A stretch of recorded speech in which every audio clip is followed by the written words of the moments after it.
Hello, my name is Bishop Jeff Haines. I'm the Auxiliary Bishop of the Archdiocese of Milwaukee, and welcome to today's daily reflection. I was thinking the other day about the time when I was able to visit my dad's workplace. My dad was an industrial electrician at the Falk Corporation, and I'd of course been past the outside of his factory many times in the Menominee River Valley, but never really had a chance to see the actual inside of the factory until I was in high school.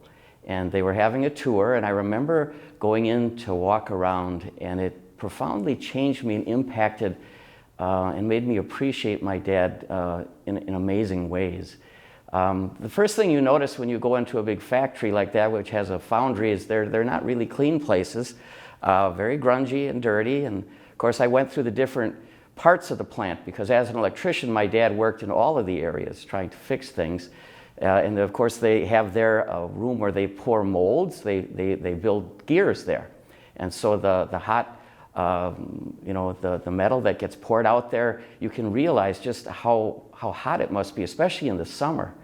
And there was another room I remember which was called the chipping room, and that's where they take the finished gears and they hammer out the imperfections. And you can just imagine the loudness of it and the piercing sounds. But what really affected me the most was when I went to see the places where they had the overhead cranes. That's mostly what my dad did, was to fix those cranes.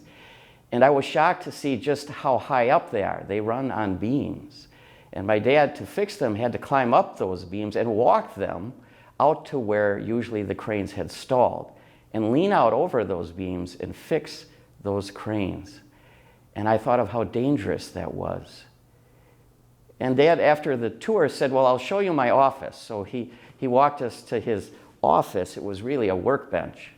And when we got there, I said to him, Dad, I never realized how hard your job is. It's very difficult and dangerous. And he looked at me, he said, well, Jeff, that's why they call it work. He said, I don't do this for me. He said, that's what I do it for. And he pointed to the wall above his workbench. And there looked like a small piece of paper up there. And I went up to look at it, and I realized it wasn't a piece of paper, it was a photo. It was an old photo. And in the photo was my older brother, a picture of my older brother John, my younger brother Rick, me, and my mom, and she was holding my little sister. And my dad said, that's what I work for. That's why I do this job. In our gospel today, in chapter 6 of John's Good News, Jesus has just performed the miracle of the loaves and the fishes. He goes off to really kind of hide so he can pray to his heavenly Father. But the crowds find him, and he's a little bit upset. And he says, I know why you're here. It's not because you remember the sign I performed, the miracle that was revealing to you something about my Father.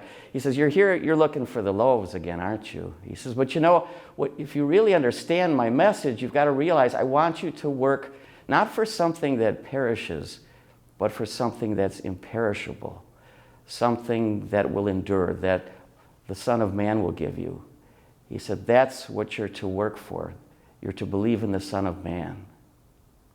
About a week ago, we had the experience of the stay-at-home executive order being extended, and there was a lot of reaction to that, a lot of emotion and feelings on the part of people. And some people are just frustrated at staying inside and they want to get out. Other people's, it's worse than that, they're afraid.